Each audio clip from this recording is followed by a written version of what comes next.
Pertama kali saya akan bertanya pada kalian, apakah kalian adalah siswa kelas 12 atau mungkin Anda adalah pejuang PTN?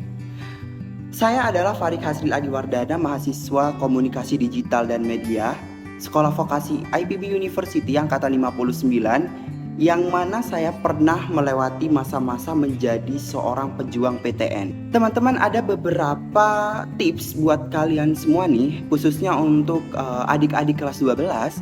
Ada 4 tips cara yang efektif agar kalian lolos PTN yang kalian impikan. Langsung saja ke materi. Yang pertama adalah niat dan belajar. Pertama-tama kalian harus komitmen bahwa kalian memang benar-benar pengen kuliah.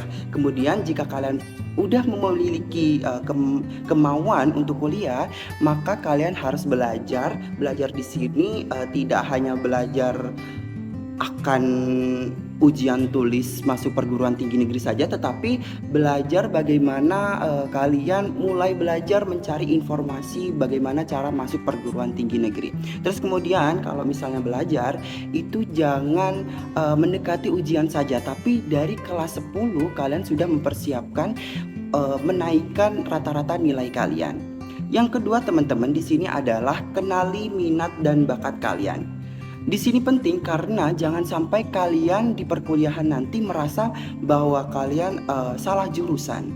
Karena ini harus dimulai jauh-jauh hari ya, difikirkan ya untuk mengenali di mana bakat Anda sebenarnya, entah di ilmu sosial atau ilmu-ilmu alam. Jangan sampai nanti di pertengahan perkuliahan kalian merasa salah jurusan dan kalian akan ikut ujian tes tulis di tahun depannya. Terus kemudian yang ketiga teman-teman, cari peluang masuk di jalur lainnya. Jadi kalian jangan pernah berpikir bahwa jalur masuk itu hanya ada jalur masuk raport nasional dan juga jalur ujian tes tulis, tapi masih ada jalur-jalur lainnya yang bisa kalian ikuti sebagai peluang Anda mencari perguruan tinggi negeri. Terus kemudian yang terakhir adalah ini yang paling penting teman-teman, yaitu pasrahkan dan berdoa kepada Tuhan Yang Maha Esa. Segala sesuatu yang telah kita lakukan, telah kita persiapkan, kita tentu harus berpasrah atau berserah diri kepada Tuhan Yang Maha Esa. Biarkan Dia yang menentukan bagaimana jalan kita ke depannya.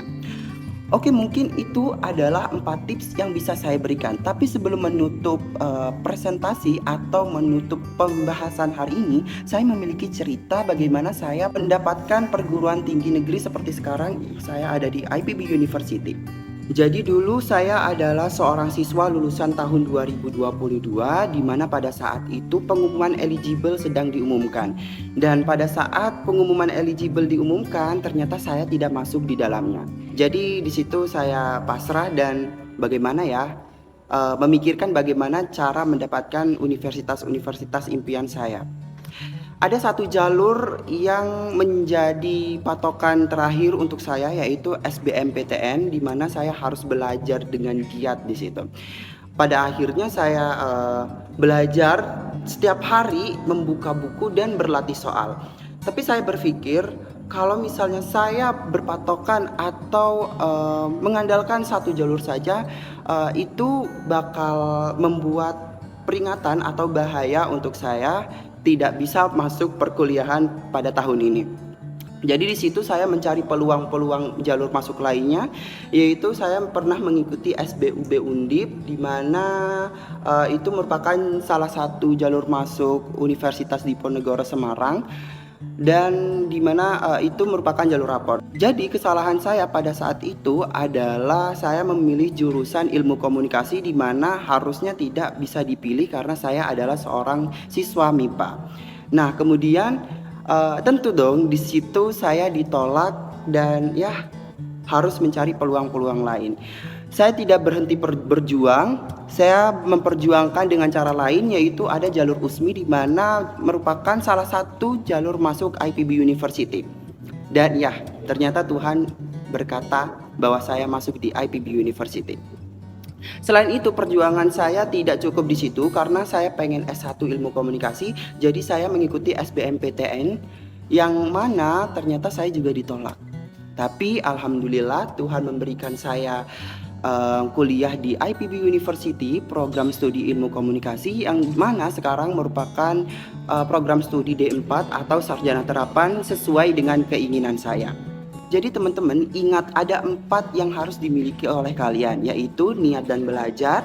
Yang kedua, kenali minat bakat Anda. Terus kemudian yang ketiga adalah cari jalur lain. Dan yang keempat adalah pasrah dan doa kepada Tuhan Yang Maha Esa. Sekian dari saya, kurang lebihnya mohon maaf. Wassalamualaikum warahmatullahi wabarakatuh.